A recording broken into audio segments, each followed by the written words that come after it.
Bismillahirrahmanirrahim. Assalamualaikum warahmatullahi wabarakatuh.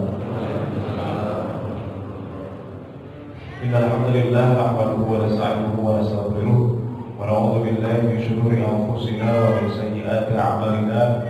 May yahdihillahu fala mudilla lahu wa may yudlil fala hadiya lahu. Allahumma shalli wa sallim wa barik ala sayyidina Muhammadin wa ala alihi wa ashabihi wa man tabi'ahum bi ihsanin ila yaumiddin. Rabbi shrah li sadri wa yassir li amri wahlul 'uqdatam min lisani yafqahu qawli, amma ba'd.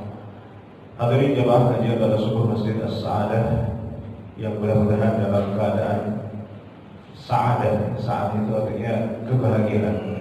Mudah-mudahan kita sama-sama hadir di masjid ini dalam keadaan bahagia, baik jasmani maupun rohaninya, baik fisik maupun rekeningnya, semua dalam keadaan sehat walafiat.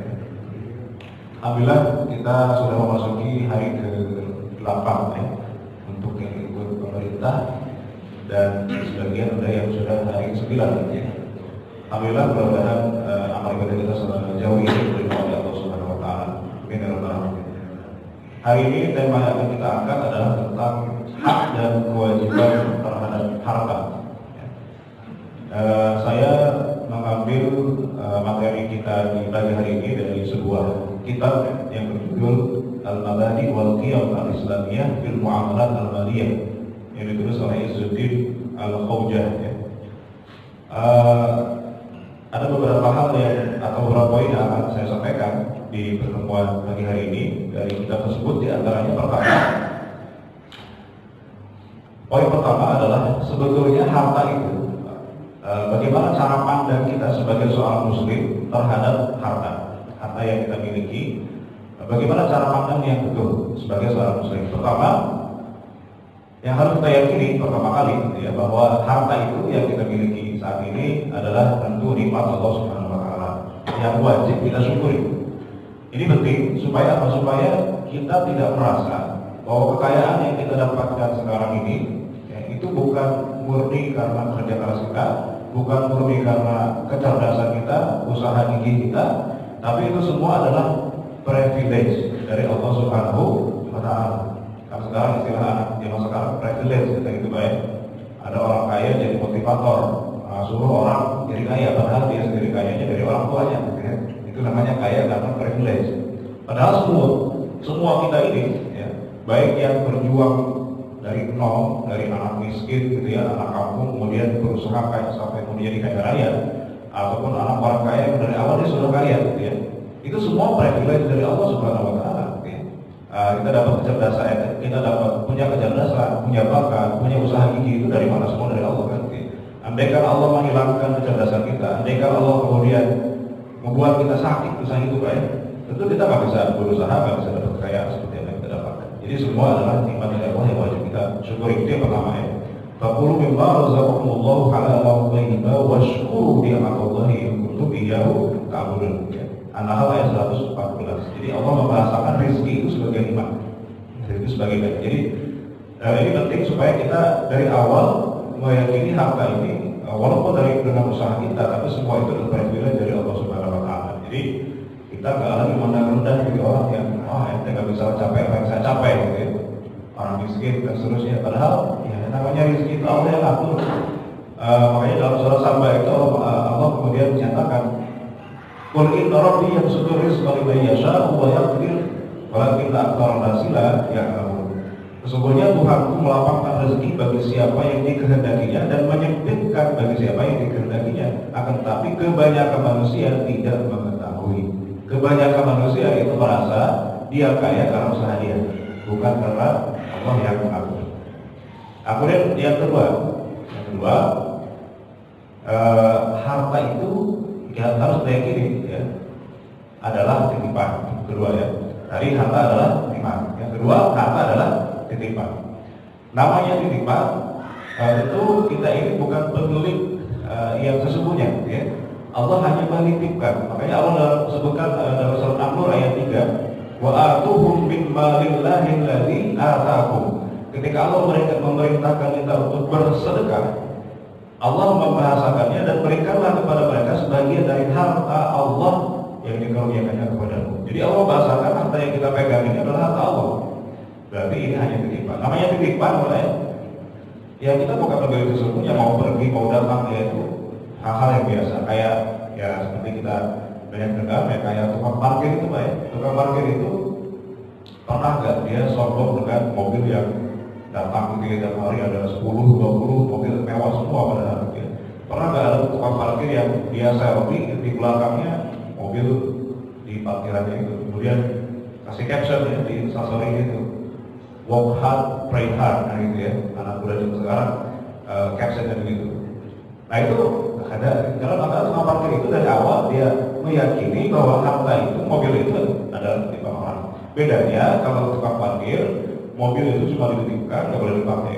Tapi harta yang dititipkan Allah kepada kita itu boleh kita pakai. Hanya saja pemakaian kita terhadap harta itu dibatasi dengan aturan atau kehendak Allah Subhanahu wa Ta'ala. Nah, apa saja nanti kita akan bahas apa saja yang Allah tidak kehendaki dari penggunaan harta, apa saja yang kemudian Allah berikan batasan-batasannya itu.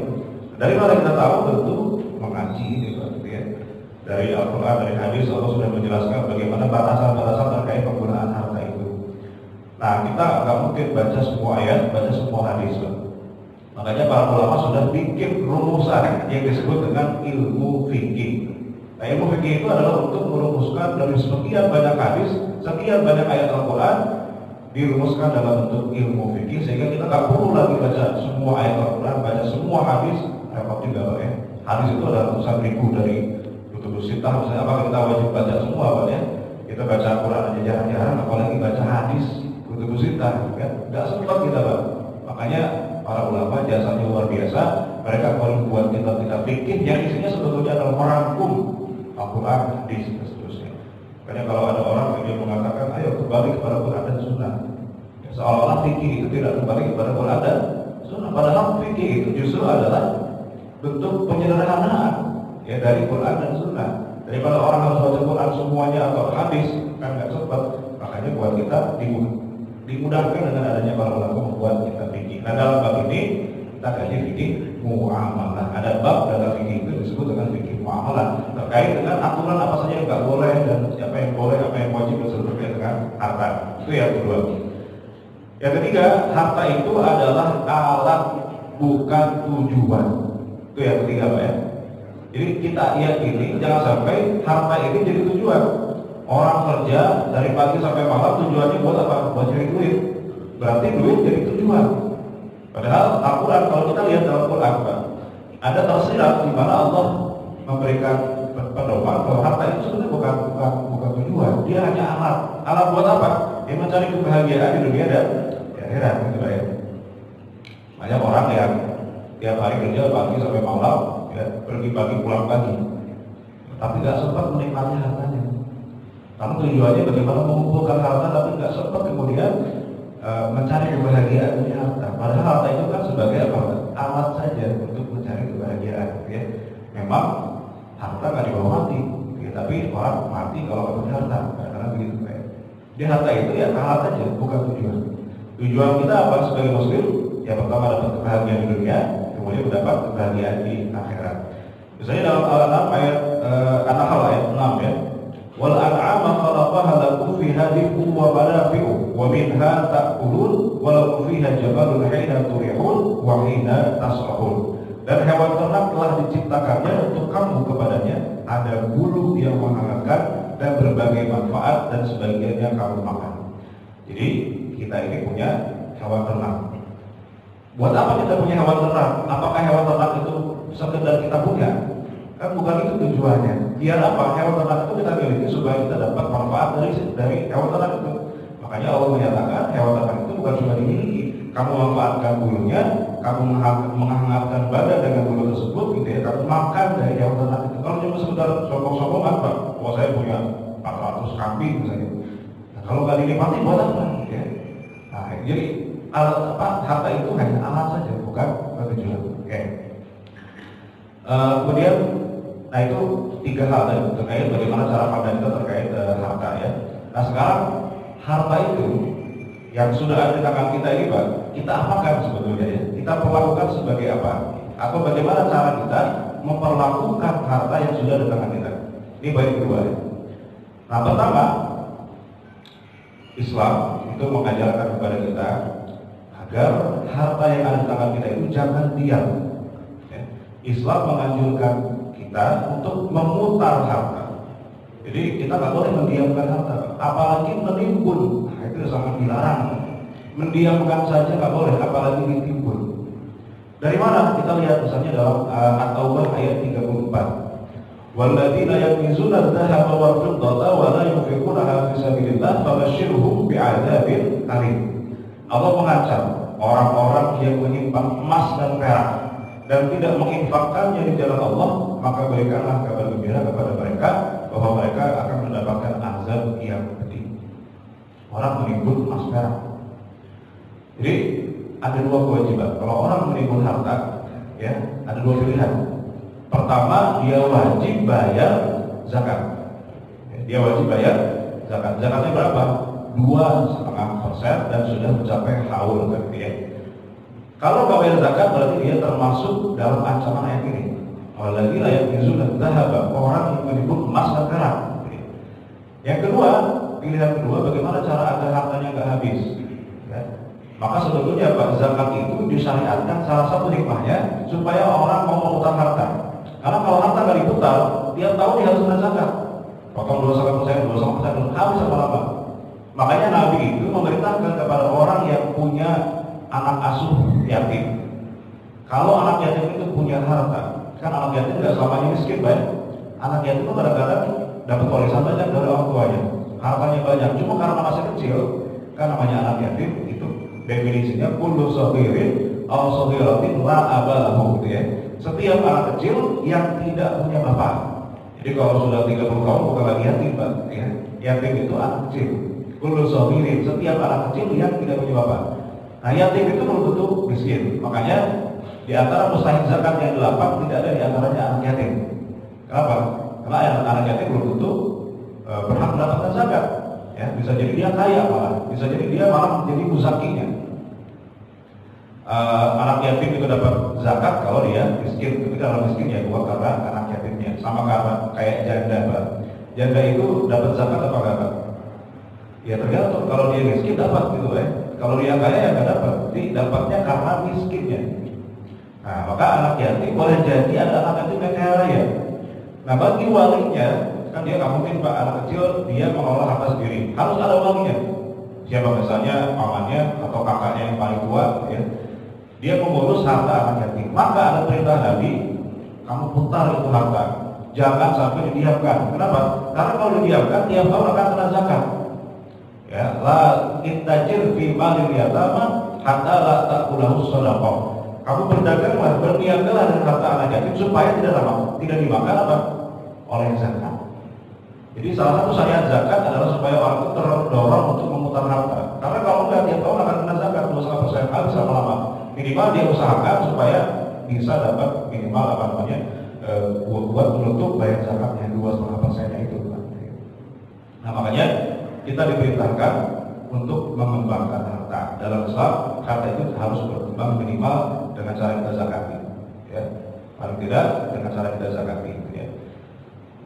Nabi Muhammad SAW bersabda, "Yaqulu Adam mali mali, qala wa hal laka ya Adam min malika illa ma akalta fa afnaita aw labista fa afnaita aw tasaddaqta fa afdaita." Ya. Hai anak Adam, kamu tidak memiliki dari hartamu kecuali yang telah kamu makan lalu habis, atau pakaian yang kamu gunakan lalu pakaian itu rusak, atau yang kamu sedekahkan maka itulah yang tersiksa. Jadi berapapun kita mengumpulkan harta, Pak, yang kita nikmati itu lagi, Pak, ya. Punya rumah 5, 10 yang ditempatkan cuma satu, ya. Punya apa namanya pakaian banyak yang dipakai itu lagi, ya. Jadi apa yang kita pakai, apa yang kita gunakan itulah sebetulnya nikmat Allah, rezeki Allah dari kepada kita. Maka kita dilarang untuk menimbun, apalagi mendiamkan, apalagi menimbun. Jadi nanti ada hadis yang mengancam, manih takaro fahuwa fati. Orang yang menimbun maka dia telah berdosa. Nah, sekarang dulu para ulama mensyaratkan menimbun yang berdosa itu adalah ketika yang ditimbun adalah harta atau bahan pokok. Nah, zaman dulu apa namanya makanan pokok apa? Kebutuhan pokok itu hanya makanan. Nah, sekarang sudah berkembang, bukan hanya makanan, ya, minyak bahan bakar. Nah, ketika ditimbun, nah itu sama aja dosanya. Man ihtakara fahuwa athim. Orang yang menimbun maka dia telah berdosa. Nah, kemudian yang poin berikutnya, bagaimana cara kita melakukan harta itu? Al-Quran memerintahkan supaya kita mempercayakan harta hanya kepada orang yang dapat dipercaya atau orang yang tepat yang bisa mengelola harta. Misalnya dalam surat An-Nisa ayat 5 Allah menyatakan, "Wala tu'tus sufaha'a amwalakum allati ja'alallahu lakum qiyama warzuquhum fiha." Dan janganlah kamu serahkan kepada orang yang belum sempurna akalnya harta mereka yang ada dalam kekuasaan kamu. Jadi Allah melarang kita memberikan harta kepada orang safi. Saya itu safi, Mbak. Safi itu adalah orang yang bodoh. Artinya bodoh itu dia tidak bisa mengelola harta. Makanya di dalam fikih kita nggak boleh memberikan harta kepada pertama anak kecil belum balik, nggak boleh. Bahkan walaupun itu hartanya sendiri. Kan sekarang banyak anak kecil, Pak, dia jadi YouTuber, ya, jadi selebgram, hartanya banyak, endorsannya banyak, Pak, ya. Nah, jadi anak kecil banyak yang jadi kaya raya sekarang. Nah, dalam fikih hartanya itu nggak boleh dia kelola sendiri, Pak. Kalau dia belum balik, namanya sapi, ya, harus dikelola oleh orang tuanya, oleh walinya. Kenapa? Karena anak kecil itu, Pak, ya dia nggak punya pertimbangan yang matang untuk mengolah harta. Ya, boleh jadi dia belikan buat apa gitu ya, sekali habis gitu, dapat 1 M, ya, dari endorsan YouTube misalnya, habis buat main game misalnya. Sekarang main game ada yang bayar dan seterusnya, ya. Nah, jadi tidak punya pertimbangan yang matang. Makanya sapi, anak kecil, orang gila kan bisa jadi kaya, Pak. Ada orang gila kaya kan. Jadi hartanya harus dikelola oleh siapa? Wali, ya. Tidak boleh diberikan kepada orang yang tidak tepat. Kemudian yang berikutnya, ya, kita skip aja kepada, nah ini yang lebih penting ini, Pak, ya. Kewajiban itu dari hartanya. Tadi kan harta itu titipan. Karena titipan maka kita harus tunjuk pada orang yang menitipkan bagaimana cara menggunakannya. Maka ada 2 hal yang harus kita perhatikan dalam harta ini. Pertama, cara menggunakannya. Yang kedua, cara mendapatkannya. Nah, 2 hal itu harus sesuai dengan kehendak Allah. Jadi, makanya Allah mengatakan dalam Al-Quran, ya ayyuhalladzina amanu kulu min thayyibati ma razaqnakum washkuru lillahi. Kemudian dalam hadis, ya ati ala nasi zamanun la yubalighu farqu bima akhadal mal amin halal amin haram. Akan datang suatu masa di mana orang tidak peduli lagi dari mana dia dapat harta, apakah dari sumber yang halal atau dari sumber yang haram. Lebih lagi nanti Umar itu sempat jadi khalifah menggantikan Abu Bakar, ya. Di Madinah itu ketika zaman Umar, di pasar itu kegiatan jual beli semakin maju, ya, orang makin ramai pasar itu, ya. Tapi Umar kemudian khawatir, takutnya ini para sahabat di pasar mereka nggak tahu halal haram.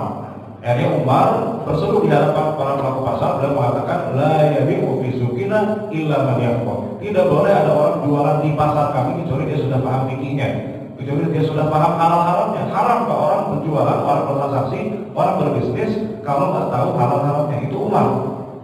Jadi sebelum masuk ke pasar Umar kasih saran, pokoknya ente harus tahu halal haram dulu. Kalau enggak jangan masuk pasar kita, gitu, ya. Nah, takutnya orang main bisnis saja, main berjualannya tapi nggak tahu halal haramnya. Karena itu penting, karena nanti di akhirat itu akan ditanya tentang 2 hal terkait harta. Pertama, min aina iktasabahu wa fima anfaqahu. Dari mana kita dapat harta kita? Wa fima anfaqahu, dan untuk apa kita gunakan harta kita. Nah, makanya 2 hal ini wajib kita perhatikan. Nah, sekarang gini, Pak, apa saja sih yang tidak boleh kita lakukan terkait dengan harta ini? Karena prinsipnya, kalau kita lihat kaidah dalam muamalah, dalam bagaimana cara kita melakukan harta, sebetulnya al-aslu fil muamalah itu al-ibahah. Hukum asal dalam muamalah itu pada dasarnya adalah boleh, halal. Jadi yang haram itu sebenarnya sedikit, Pak. Kita tinggal tahu aja yang mana yang haram, sisanya berarti halal. Karena Allah itu tidak mungkin mengharamkan yang kemudian sampai menjelitkan manusia. Yang haram itu tentu adalah kemaslahatan untuk manusia, gitu, ya. Nah, apa saja yang kemudian diharamkan terkait dengan penggunaan harta, ya. Jadi para ulama nanti membagi, Pak. Harta haram itu ada 2. Pertama, ada yang haram karena zatnya. Jadi harta itu haram ya karena hartanya sendiri, bukan karena cara mendapatkannya, ya. Ya contohnya ya babi, gitu, ya. Babi itu kalau ditanya, Pak, kenapa babi itu haram? Apakah karena babi itu ada cacing pitanya? Apakah karena babi itu jorok? Jawabannya bukan itu. Jawabannya apa? Ya karena babi itu diharamkan oleh Allah Subhanahu wa Ta'ala, itu jawaban terakhir. Jadi andaikan nanti misalnya babi dibersihkan, cacing pitanya disterilkan, ada teknologi yang bisa kemudian menghilangkan cacing pitanya, kemudian dibersihkan di salon, Pak, ya, dirawat, diwangikan gitu ya. Apakah babi jadi halal? Ya, enggak. Selamanya babi itu tetap haram. Kenapa? Karena diharamkan oleh Allah. Itu namanya haram lidzatihi, haram karena zatnya. Babi, benda najis, bangkai dan seterusnya. Ya. Jadi walaupun ditransaksikan dengan cara yang syar'i, Pak, ada misalnya dia mengajukan pembiayaan ke bank syariah, buat apa? Buat pengadaan babi, Pak. Walaupun ke bank syariah itu jadi haram, gitu ya. Karena haram lidzatihi, itu yang pertama. Tapi yang kedua ini penting. Haram karena caranya. Nah, ini yang harus kita hindari, gitu ya. Ada dua. Harta haram itu ada dua karena caranya. Pertama karena sebab akadnya yang bermasalah, Pak. Jadi caranya itu dengan akad jual beli misalnya atau dengan akad apapun, tapi akadnya bermasalah. Gitu ya. Yang kedua nanti ada sebab di luar akad. Nah, sebab akad itu contohnya apa? Pertama, syarat rukunnya tidak terpenuhi. Syarat rukun akad tidak terpenuhi, Pak. Jadi sebagaimana nanti dalam ibadah-ibadah yang lain, dalam akad jual beli, dalam akad sewa dan seterusnya itu ada syarat rukunnya. Ya, ada syarat rukunnya. Kayak akad nikah ada syarat rukunnya. Harus ada wali, harus ada saksi, harus ada mahar dan seterusnya. Ya. Nah, dalam jual beli juga ketika akadnya cacat, akadnya kemudian tidak sesuai syarat rukunnya, maka otomatis itu haknya jadi haram. Ya, akadnya jadi fasid. Contoh apa misalnya? Ada orang sekarang buat jual beli, katanya jual beli emas, katanya jual beli saham, tapi nggak ada emasnya, nggak ada sahamnya. Ya, diperjualbelikan. Nah, namanya jual beli fiktif itu, Pak, yang sekarang ramai kemarin pada ditangkap gitu, Pak, ya. Afiliator itu ya. Ada binomo lah, apa segala macam gitu ya. Itu kan kedoknya jual beli, trading. Trading itu macam-macam, Pak. Trading forex, saham, apalagi emas. Tapi ternyata emasnya nggak ada, sahamnya nggak ada, bodong. Yang terjadi ternyata cuma judi doang, tebak-tebakan harga. Nah, kalau dikatakan ini jual beli, jelas ini jual belinya pasif, nggak ada barang yang diperjualbelikan. Ada juga orang misalnya jual beli emas, emasnya nggak ada, cuma perjualbelikan harganya doang. Berarti ada rukun akad yang tidak terpenuhi, apa? Barang yang diperjualbelikan itu harus ada. Ya, ayyakuna mawjudan waqtal aqdi. Barang yang diperjualbelikan harus ada. Minimal, kalaupun nggak ada, ya, dengan menggunakan akad salam, akad pre-order. Misalnya gini, di zaman Nabi ini, Pak, contohnya ya. Nabi pernah membolehkan di Madinah itu orang jual beli kurma.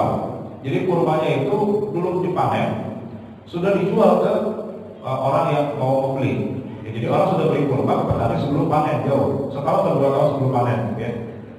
Lalu dibolehkan, padahal kan Nabi melarang sebelumnya untuk memperjualbelikan barang kalau belum ada. Ya, jadi syaratnya itu kan barang harus ada dulu baru kemudian dijual. Lah tapi ini mah dibolehkan. Nah, karena ternyata ada syaratnya. Boleh dengan syarat barang ini harus jelas spesifikasinya, harus jelas kapan mau diserahkan, itu boleh, Pak. Yang nggak boleh itu ijon. Kalau ijon nggak boleh. Bedanya apa dengan ijon? Ijon itu begini. Ini ada kebun kurma, Pak, belum dipanen, ya, belum ada buahnya. Saya udah beli, pokoknya berapapun hasil dari kebun ini saya bayar sekian dari sekarang. Berapapun hasilnya, itu yang nggak boleh, Pak. Kenapa? Ijon itu, Pak, ya. Karena nanti hasil panennya nggak jelas, bisa jadi banyak, bisa jadi sedikit, nggak terprediksi. Kalau ternyata banyak, untung Pak yang beli, yang jual rugi, sudah ngasih harga murah misalnya. Kalau ternyata sedikit, yang rugi pembeli, kan, gitu ya. Maka nggak boleh. Nabi membolehkan itu dengan syarat. Syaratnya yang pertama harus apa? Dijelaskan kurmanya berapa kilo, jenisnya kurma apa. Kalau misalnya kasus di kita padi, misalnya Pak, orang jual beli padi ya, sebelum panen. Boleh dengan syarat apa? Dengan syarat padinya itu harus ditentukan berapa kintal dia pesan. Ya. Bukan dengan cara ijon. Pokoknya nanti hasil sawah ini saya beli berapapun hasilnya. Saya bayar sekian. Itu nggak boleh, itu ijon. Ya. Karena ada cacat akad di sini. Apa cacat akadnya? Yaitu adanya gharar. Apa itu gharar, Pak? Adanya ketidakpastian. Jadi Islam itu mensyaratkan setiap akad harus pasti. Hak dan kewajiban pembeli dan penjual harus jelas terdefinisikan, Pak. Jadi kalau ada akad kok nggak jelas, nggak pasti, itu namanya gharar, haram itu, Pak. Ketika terjadi gharar, maka kita nggak berhak untuk mendapatkan barang yang kita beli, penjual nggak berhak untuk mendapatkan uang yang dia dapat dari pembeli. Itu pertama tuh cacat akad. Misalnya tadi walau adanya ketidakpastian. Karena adanya ketidakpastian itu menyebabkan orang merasa nanti ada yang dirugikan.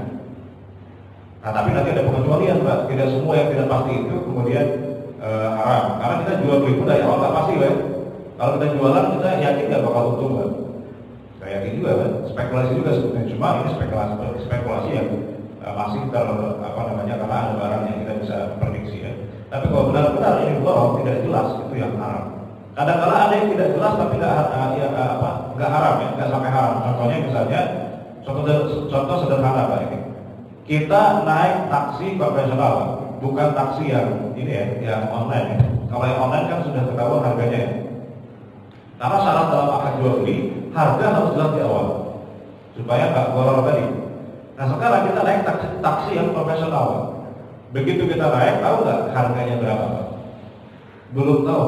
Tahunya nanti kalau sudah nyampe tujuan berapa harga yang kita bayarkan.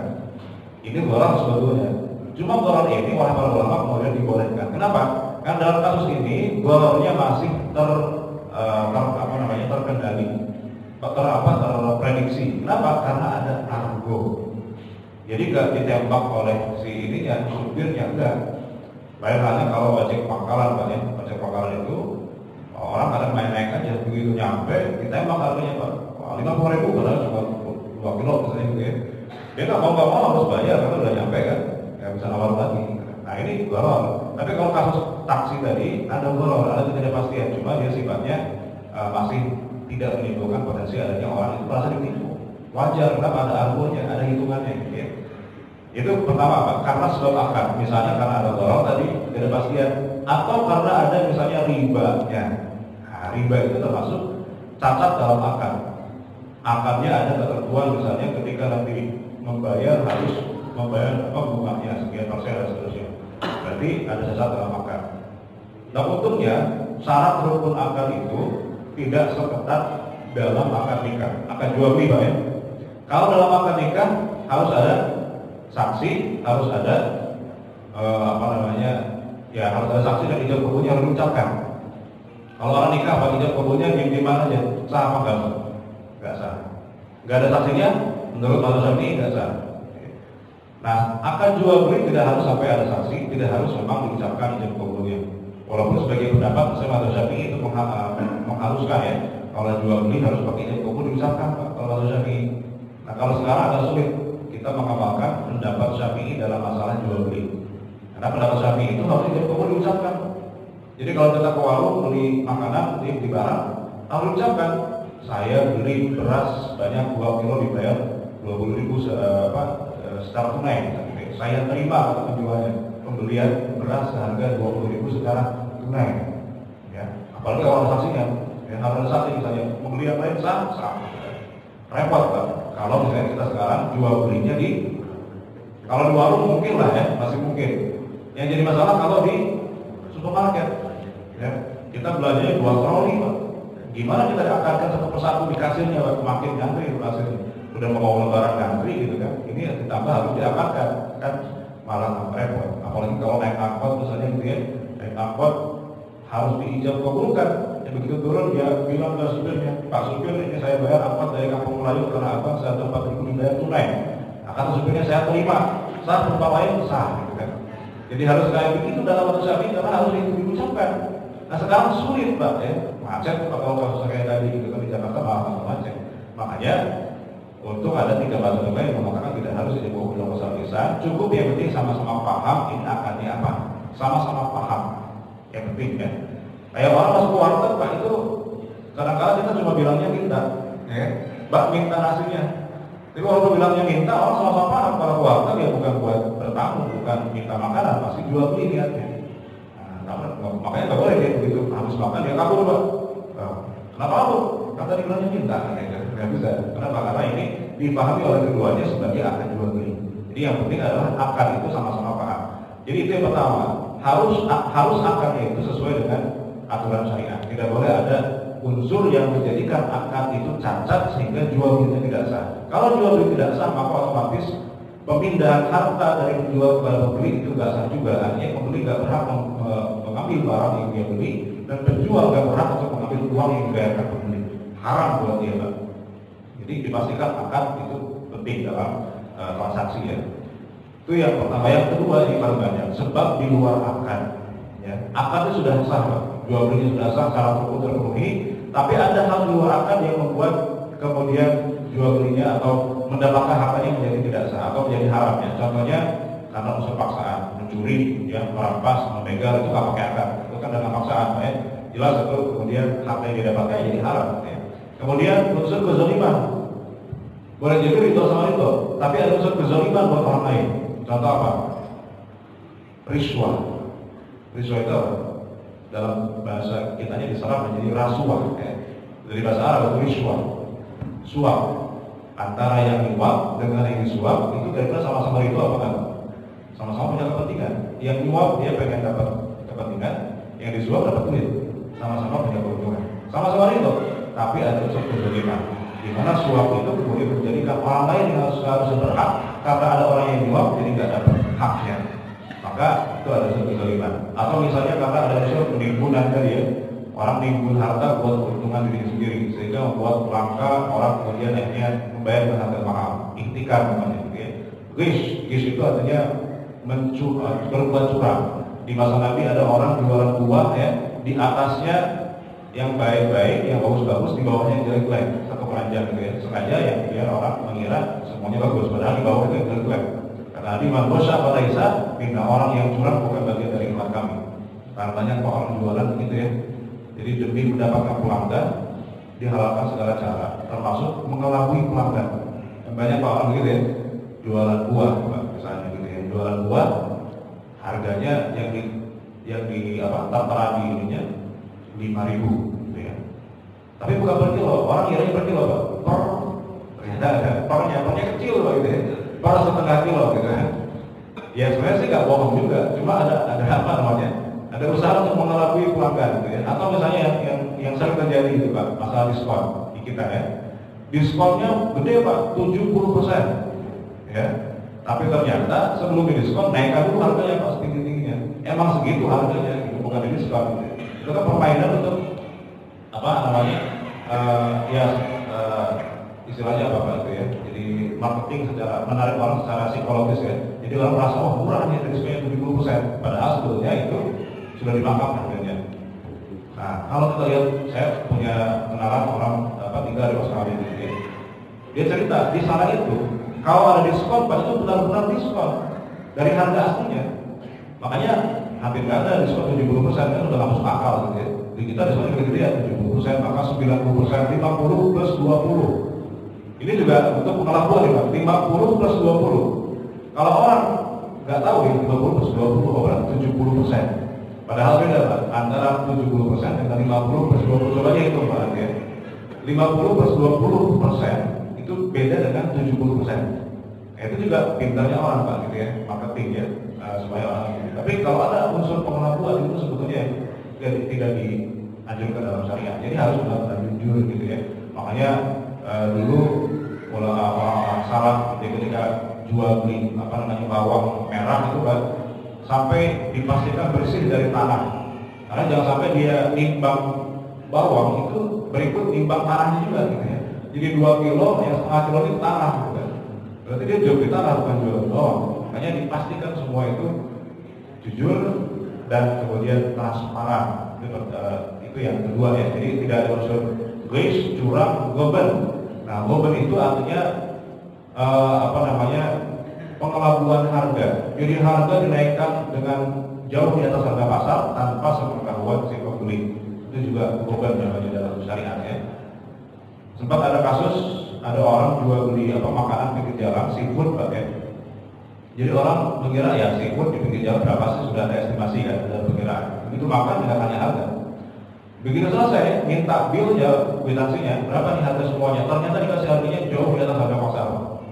Ya orang sengaja, dia nggak nanya harga, ya kan? Ini namanya goben.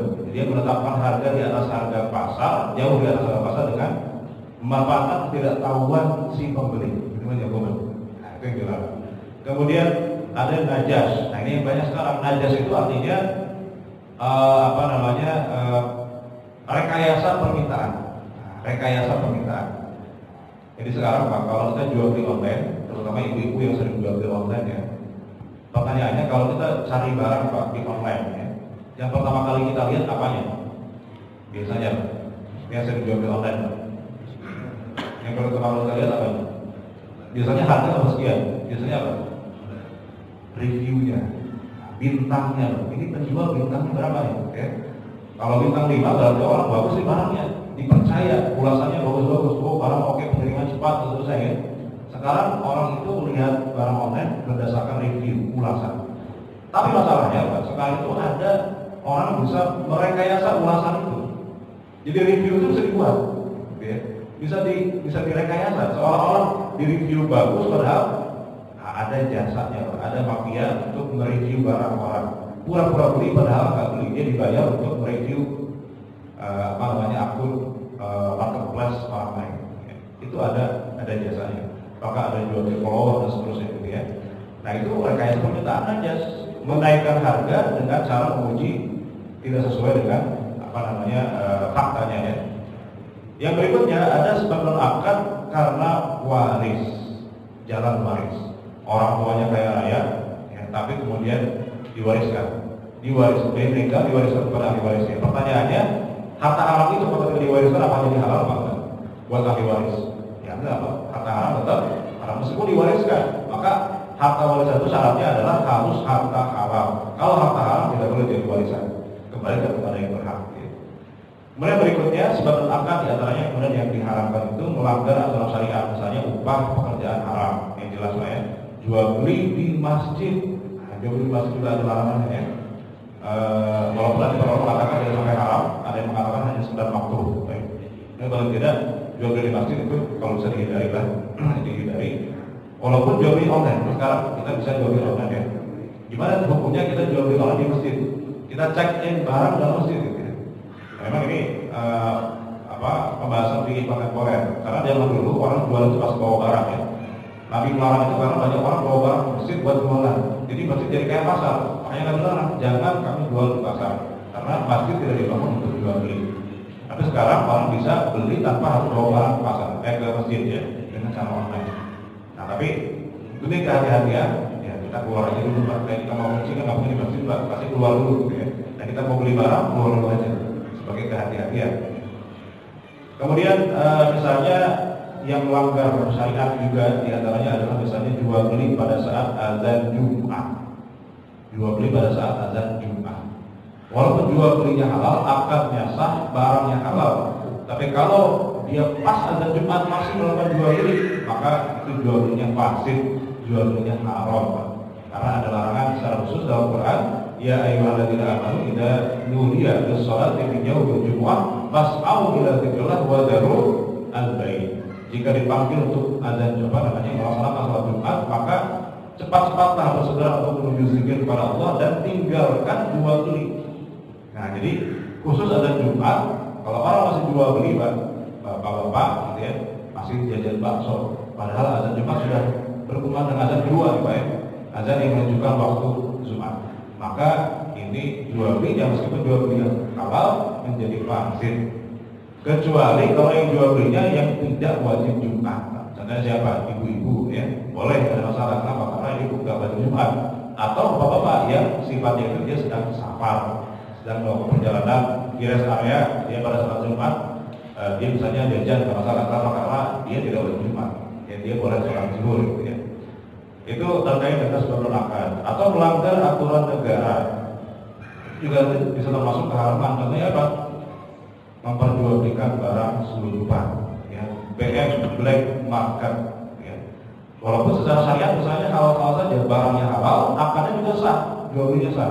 Tapi kalau menimbulkan pelanggaran yang menimbulkan ketidakstabilan harga, saya gini Pak, ada orang jual beli HP, HP-nya selundupan, black market, nggak bayar bea cukai, kan dia bisa menjual dengan harga yang lebih murah ketimbang orang yang jual HP-nya resmi. Karena dia harus bayar pajak, dia harus bayar cukai dan seterusnya. Nah ini harganya pasti juga mahal. Nah orang ini datang bawa barang selundupan, dia jual harga murah. Siapa yang rugi bagi sini Pak? Yang rugi adalah penjual yang dijual dengan harga resmi. Maka dia merusak harga pasar. Sedangkan merusak harga pasar itu dilarang dalam syariat Islam. Dulu di zaman Nabi ada apa namanya talaki rukban. Apa itu talaki rukban? Talaki rukban itu orang mencegat di tengah jalan, ya orang mencegat di tengah jalan. Jadi dulu Pak, ada orang kampung pengen jual beli barang ke pasar. Dia dibawa barang ke pasar dari kampung pakai onta. Di tengah jalan dicegat sama orang yang punya niat jahat. Dia maksa supaya barang itu dijual ke dia. Nah, udah jual aja ke saya, harganya sekian, insya Allah ini harga bagus. Padahal di pasar harganya lebih tinggi sebetulnya. Tapi di tengah jalan, lu daripada kita jauh ke pasar, dari sini aja jual ke saya. Saya pokoknya harganya bagus. Oke. Karena penjual dari kampung ini nggak tahu harga, nah dimanfaatkan untuk pencegat ini, Pak. Ya dijual lah ke si tengkulak ini, dan nanti tengkulak jual ke pasar dengan harga mahal. Sedangkan petani, ya si penjual dari kampung ini, dia dapatnya harga murah. Karena dia nggak tahu harga di pasar dan cegat tengah jalan. Ini merusak harga, Pak. Ya, orang yang nakal dengan merusak harga. Nah ini yang kemudian dilarang oleh Nabi Muhammad SAW. Nah itu maka ketika orang melanggar aturan negara boleh jadi berdampak pada merusak harga pasar. Maka itu yang tidak diperbolehkan ya. Jadi itu kira-kira hal-hal dilarang. Di antaranya ada yang disebabkan karena zatnya, karena caranya. Karena caranya karena sebab akad atau sebab di luar akad. Karena akad misalnya tadi ada ribanya, ada maisirnya. Maisir itu ada unsur judiknya, spekulasi. Kayak kemarin itu kayak binomo dan segala macam itu kan ada jelas unsur judinya kan. Itu bukan trading namanya, itu jelas berjudi ya. Karena juga bakal belakangnya. Ada unsur dorong, kemudian di luar akad unsur paksaan, mencuri, merampas, membegal, unsur kezaliman, riswah ya. Ada menimbun, mencurangi, ya, melabui dengan harga yang di atas harga pasar dan seterusnya. Jalan waris, mewariskan harta yang haram, maka bagi ahli warisnya juga haram. Melanggar aturan syariat, misalnya upah pekerjaan haram, ya, jasa haram, kemudian jual beli di masjid atau pada saat ada Jumat. Kemudian yang terakhir melanggar aturan negara yang bisa berdampak pada merugikan orang lain. Seperti tadi orang menjual harga yang seluruh tanpa bayar pajak, cukai dan seterusnya sehingga merusak harga pasar bagi orang yang menjual harga tersebut. Nah itu bisa jadi membuat harta kita haram sehingga tidak mendapat keberkahan dari Allah Subhanahu wa taala. Yang terakhir, kewajiban terhadap harta selain tadi menghindari yang haram, kita sudah sebutkan apa saja yang haram. Yang terakhir adalah menggunakan kewajiban harta, yaitu tentu zakat, sedekah, dan nafkah buat keluarga.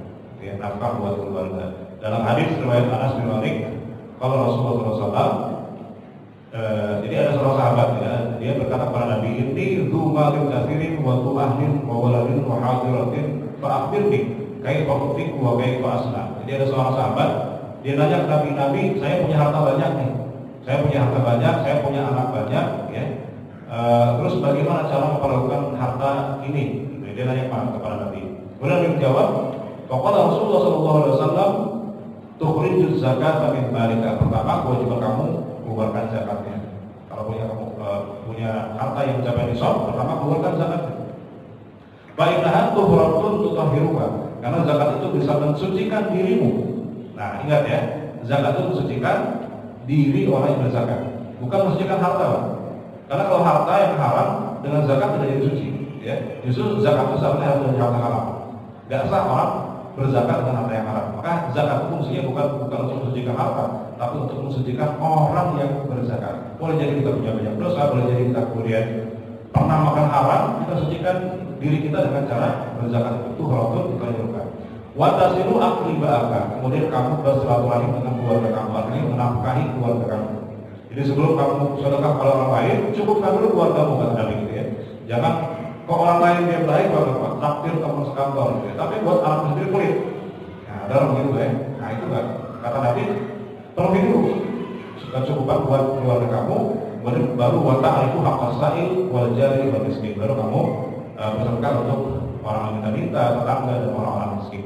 Itu kira-kira kewajiban harta yang wajib kita penuhi selama kita memiliki harta di dunia. Mudah-mudahan harta kita ini menjadi keberkahan buat kita semua, sehingga bukan hanya menjadi sebab kebahagiaan di dunia, tapi juga menjadi sebab kebahagiaan di akhirat.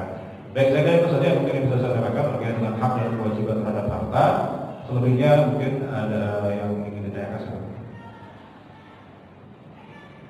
Membatasi berapa persen sih kita boleh mengambil keuntungan dari barang yang kita jual. Memang tidak ada hadisnya. Tapi nanti disyaratkan para ulama yaitu dengan syarat kewajaran. Artinya apa? Yang penting harga itu Pak ridho sama ridho antara penjual dan pembeli. Nah, bagaimana ridho itu bisa terwujud? Pertama, pembeli harus tahu ini harga pasarnya berapa, gitu ya. Kemudian penjual juga misalnya membeli di atas, menjual harga di atas pasar, gitu ya, dan pembeli itu sadar bahwa ini harga yang di atas pasar. Tapi karena ada alasan tertentu, misalnya ini limited edition, ya, pembeli berani dia membeli dengan harga yang lebih mahal, nggak ada masalah. Ya, jadi patokannya bukan di atas harga pasar atau di bawah harga pasar. Di atas harga pasar boleh, dengan syarat ya pembeli tidak dikelabui. Yang nggak boleh itu adalah pembeli nggak tahu harga pasar, penjual sengaja menetapkan harga di harga pasar untuk kemudian mengambil keuntungan sebanyak-banyaknya. Untuk pembelinya lugu, untuk pembelinya nggak tahu harga. Nah, ini nggak boleh, ada pengakuan. Tapi kalau ada ridho sama ridho, misalnya begini Pak, kita beli makanan di tempat wisata itu pasti lebih mahal dibanding di tempat biasa. Ya, kita beli mie instan misalnya, kalau tempat biasa di warkop biasa itu misalnya satu porsinya cuma 10.000, di tempat wisata bisa 20.000 misalnya. Ini di atas ada pasar, tapi boleh apa enggak? Selama itu wajar tidak masalah. Misalnya karena ada pembeli juga ridho ya, ketika dia membeli itu sadar bahwa ya di tempat wisata kan misalnya sewanya lebih mahal, pajaknya lebih tinggi misalnya gitu ya. Atau kita beli aqua atau apa air mineral di pesawat, itu kan harganya pasti lebih mahal ketimbang di warung gitu, di darat. Ya nggak ada masalah, ya wajar. Ya kalau mau ya kita turun dulu gitu kan, dari pesawat kalau mau harga murah gitu kan. Loncat dulu dari pesawat ke warung dulu kita beli biar murah. Nah itu kan wajar karena itu sudah menjadi kewajaran, atau misalnya kereta api dan seterusnya. Jadi selama itu diketahui dan diridhoi oleh kedua belah pihak ada masalah. Contoh misalnya gitu Pak, ada barang antik nih Pak. Kalau kan ada orang beli barang itu karena logika, logis, ada secara apa namanya emosional ya. Ada barang antik yang harganya kalau secara fungsi sih ini barang kuno dan kepake juga gitu ya. Harganya ya kalau buat orang awam mungkin ya nggak berani dia beli dengan harga mahal. Tapi buat komunitas tertentu ada orang pecinta barang antik gitu ya. Dan dia tahu sejarahnya dan seterusnya, ada nilai sejarahnya sehingga dia berani bayar harga mahal. Nah boleh apa enggak Pak? Ya jadi dia itu nggak ada masalah. Karena dia misalnya menilai barang bukan hanya dari fungsinya misalnya, tapi dari sejarahnya, dari segala macamnya. Jadi intinya adalah antarotin, ya. La takuna walau bainakum bil batil, illa takuna tijaratan antarotin. Yang penting niaga itu adalah jual beli itu harus ada ridho sama ridho, penjual ridho, pembeli ridho. Bagaimana ridho bisa diwujudkan? Dengan transparansi. Ya, makanya bolong itu tidak boleh ada dalam transaksi, ketidakjelasan. Transparansi itu apa? Ya, pembeli sama-sama tahu ini harganya, misalnya kalau mahal memang di atas pasar, tapi karena ada nilai-nilai tertentu dalam barang itu, kemudian pembeli akhirnya mau membeli dengan harga tinggi, tidak ada masalah selama antara pribadi. Baik. Ya, baik. Jadi bagaimana peran pemerintah ya dalam mengatur ekonomi dalam Islam sebetulnya ya. Kalau kita lihat di masalah ini ada dua peristiwa yang bisa kita ambil benang merahnya. Di masa Nabi pernah kejadian barang itu naik Pak. Jadi harga sembako itu naik, para sahabat menjerit. Sahabat itu karena sembako naik. Kalau sekarang mungkin ya minyak goreng ya, segala macam naik.